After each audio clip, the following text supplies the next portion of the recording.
Assalamualaikum warahmatullahi wabarakatuh. Mendengar nama Nusaybah binti Ka'ab pasti sudah tidak asing lagi terdengar oleh telinga kita. Apalagi mengenai kisah inspiratifnya. Wanita yang sangat tangguh dan pemberani, sampai beliau disebut sebagai perisai Rasulullah SAW. Kisah ini mungkin sudah sering kita dengar, namun sekedar mengingatkan kembali tentang perjuangan wanita mulia ini. Semoga bisa membangkitkan gairah kita untuk meneladani beliau, wanita berhati baja. Kisah dimulai pada hari itu. Nusaybah sedang berada di dapur. Suaminya, Sa'id, sedang beristirahat di bilik kamar. Tiba-tiba terdengar suara gemuruh seperti gunung-gunung batu yang runtuh.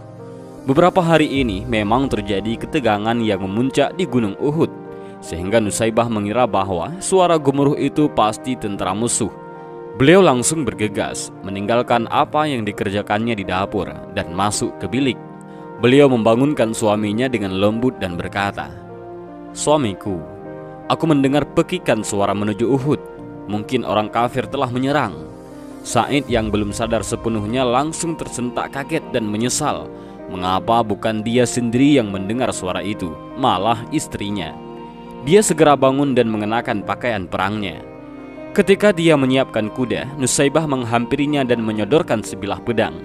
"Suamiku, bawalah pedang ini dan jangan pulang sebelum menang."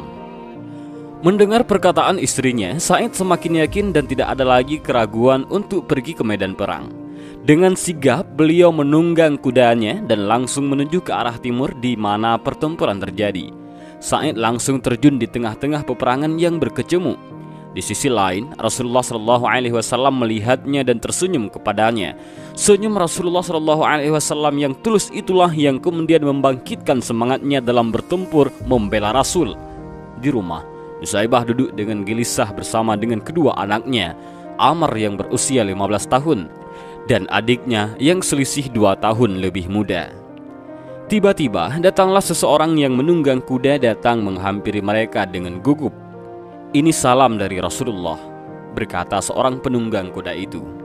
Suami ibu, Sa'id, telah gugur di medan perang baru saja. Beliau syahid. Mendengar berita itu, Nusaybah tertunduk sebentar. "Inna lillahi wa inna ilaihi raji'un," gumamnya. "Suamiku telah menang di medan perang. Terima kasih ya Allah." Setelah pemberi kabar itu meninggalkan tempat, Nusaybah memanggil Ammar dan tersenyum kepadanya dengan tangis yang tertahan. "Ammar, kau melihat ibu menangis? Ini bukan air mata sedih karena ayahmu telah gugur, tapi ibumu sedih karena sudah tidak punya apa-apa lagi untuk diberikan kepada para pejuang Nabi. Maukah kamu membuat ibumu bahagia?" Ammar dengan mengangguk dan hatinya berdebar-debar. "Ambillah kuda di kandang dan bawalah tombak. Bertempurlah bersama Nabi sampai kaum kafir terhapus." Mata Ammar berbinar-binar. "Terima kasih ibu. Inilah yang Ammar tunggu-tunggu. Aku ragu seandainya ibu tidak memberikan peluang kepadaku untuk membela agama Allah."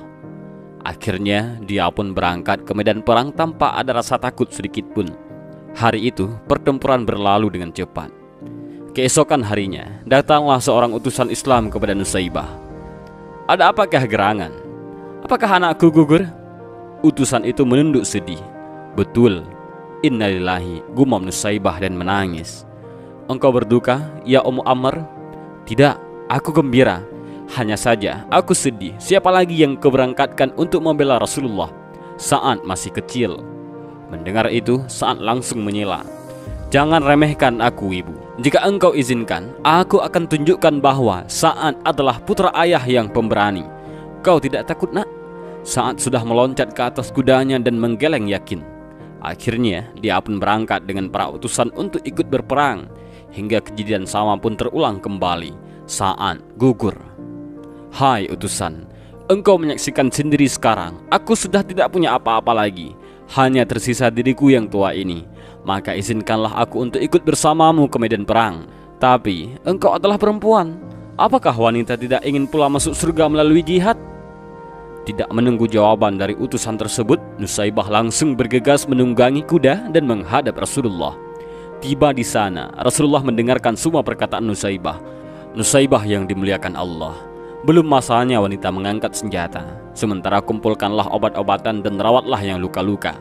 Pahalanya sama dengan bertempur. Mendengar penjelasan Nabi, dia langsung menenteng obat-obatan dan berangkat ke tengah pasukan yang sedang bertempur. Suatu ketika, ia sedang menunduk mengobati tentara yang terluka. Tiba-tiba rambutnya terkena tetesan darah. Ternyata darah itu adalah darah tentara Islam yang tewas terbabat oleh senjata orang kafir. Timbullah kemarahan Nusaybah ketika melihat kejadian ini. Apalagi dia melihat Rasulullah SAW terjatuh dari kuda akibat keningnya terserempet anak panah musuhnya. Nusaybah tidak bisa menahan diri lagi menyaksikan hal itu. Ia bangkit dengan gagah berani. Diambillah senjata prajurit yang gugur beserta kudanya. Bagaikan singa betina yang mengamuk, musuhnya banyak yang terbirit-birit menghindarinya, bahkan banyak yang tumbang. Hingga suatu saat, ada seorang kafir menghadap dari belakang dan menebas lengan kiri Nusaybah sampai putus. Akhirnya, dia terjatuh dan terlintas oleh kuda. Peperangan pun tetap berjalan, dan medan pertempuran makin menjauh, sehingga tinggallah Nusaybah yang seorang diri. Akhirnya, Ibnu Mas'ud menjumpai Nusaybah yang terbaring lemah. "Istri Sa'id kah engkau?" Dengan pandangan masih samar-samar, Nusaybah bertanya, "Bagaimana dengan Rasulullah? Selamatkah Baginda? Baginda tidak kekurangan sesuatu apapun." "Engkau Ibnu Mas'ud bukan? Pinjamkan kuda dan senjatamu kepada aku." "Engkau masih terluka parah, Nusaybah." "Engkau mau menghalangiku membela Rasulullah?" tanya Nusaybah. Dengan terpaksa, Ibnu Mas'ud memberikan senjata dan kudanya. Dengan susah payah, Nusaybah menaiki kudanya, tetapi banyak musuh yang telah dijungkir balikkannya. Namun, karena tangannya sudah buntung, maka tidak menutup kemungkinan dia tewas terbabat lehernya oleh pasukan kafir. Gugurlah wanita yang perkasa itu di atas pasir yang darahnya membasahi tanah air tercinta. Tiba-tiba, langit berubah menjadi mendung, hitam kelabu. Padahal sebelumnya langit tampak cerah dan terang benderang. Pertempuran terhenti sejenak. Kemudian Rasulullah SAW berkata kepada para sahabat, "Kau lihat langit tiba-tiba menghitam bukan? Itu adalah bayangan ribuan malaikat yang menyambut kedatangan arwah Nusaybah, wanita yang perkasa." Dan Masya Allah, tanpa pejuang sejati seperti beliau, mustahil agama Islam bisa damai seperti saat ini. Dan semoga Allah menempatkan mereka dan keluarga Nusaybah binti Ka'ab dan kita semuanya di surganya Allah. Amin ya rabbal alamin. Demikian kisah singkat ini, mudah-mudahan ada manfaat. Wallahu a'lam bishawab. Assalamualaikum warahmatullahi wabarakatuh.